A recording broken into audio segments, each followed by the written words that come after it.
Halo semuanya, saya Arindila Fauzana dari Komce ingin menjelaskan apa itu Industri 4.0. Industri 4.0 atau revolusi industri keempat adalah transformasi bisnis yang ditandai dengan penggunaan teknologi digital untuk meningkatkan efisien, kualitas produk, dan mengurangi biaya. Selanjutnya, Industri 4.0 adalah istilah yang merujuk pada revolusi industri keempat, di mana teknologi digital dan otomatisasi diintegrasikan ke dalam proses produksi dan manajemen. Pernah nggak sih kepikiran gimana dulu hidup tanpa internet, tanpa HP, atau teknologi canggih lainnya? Semua serba manual dan lambat kan guys? Tapi sekarang kita udah masuk ke era yang lebih keren lagi, yaitu Society 5.0. Society 5.0 sendiri adalah sebuah konsep yang berasal dari Jepang, di mana kehidupan manusia dipermudah dengan adanya teknologi. Teknologi canggih seperti AI, robotik, sampai big data dipakai untuk mempermudah kehidupan manusia. Bukan cuma buat kerja, tapi buat hal-hal kayak pendidikan, kesehatan, dan juga transportasi. Intinya, teknologi tidak mengambil alih hidup kita, tapi justru mempermudah hidup kita loh guys. Industri 4.0 membawa dampak signifikan dalam bidang pendidikan. Yang pertama, pendidikan personalisasi. Pembelajaran yang disesuaikan dengan kebutuhan individu untuk memahami gaya belajar siswa. Yang kedua, akses global. Materi pendidikan dapat diakses dari mana saja dan kapan saja.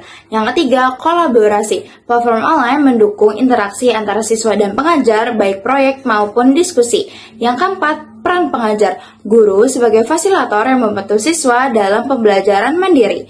Dampak ini menunjukkan bahwa Industri 4.0 dapat mengubah cara pendidikan dilaksanakan. Sebelumnya perkenalkan, nama saya Muhammad Rizko Hafiz, saya dari program Studi Ilmu Komunikasi kelas Komce. Jadi mungkin di sini sebelumnya teman-teman sudah mengetahui penjelasan mengenai konsep Industri 4.0 dan juga Society 5.0. Jadi mungkin di sini juga teman-teman bertanya-tanya apakah konsep dari Society 5.0 itu sudah muncul atau belum di Indonesia. Jawabannya itu sudah teman-teman, dan konsep ini itu sudah muncul di kota-kota besar seperti Jakarta, Bandung ataupun Surabaya, yang dimana pemanfaatan dari Industri 4.0 ini, pemanfaatan teknologinya itu masih berada di tahap awal dan berkembang secara bertahap. Tapi contoh kecil dari pemanfaatan Industri 4.0 ini ada di Jakarta ataupun di Bandung.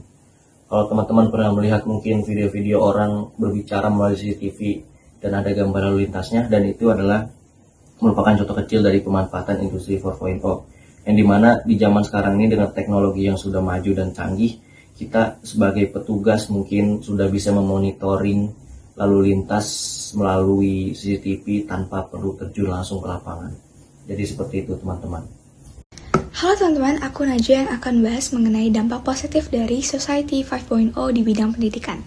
Nah, yang pertama adalah akses global. Kita sebagai siswa dan pengajar itu dimudahkan dalam mencari materi.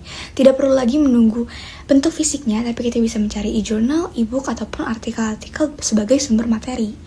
Nah, yang kedua adalah fleksibilitas. Kita bisa menggunakan Zoom untuk belajar daring, tidak perlu lagi tatap muka, karena lebih efisien dan juga lebih fleksibel. Yang ketiga, dan yang paling penting adalah kita bisa berkreativitas sebaik mungkin. Kita bisa mengupload poster kita dan disebarluaskan di dunia internet, maupun mengupload artikel-artikel atau tulisan kita. Jadi kita lebih dibebaskan, lebih dikembangkan lagi kreativitas kita. Baik teman-teman, tadi merupakan rangkuman dari materi Industri 4.0 dan juga Society 5.0 dari kelompok kami. Sekian, terima kasih.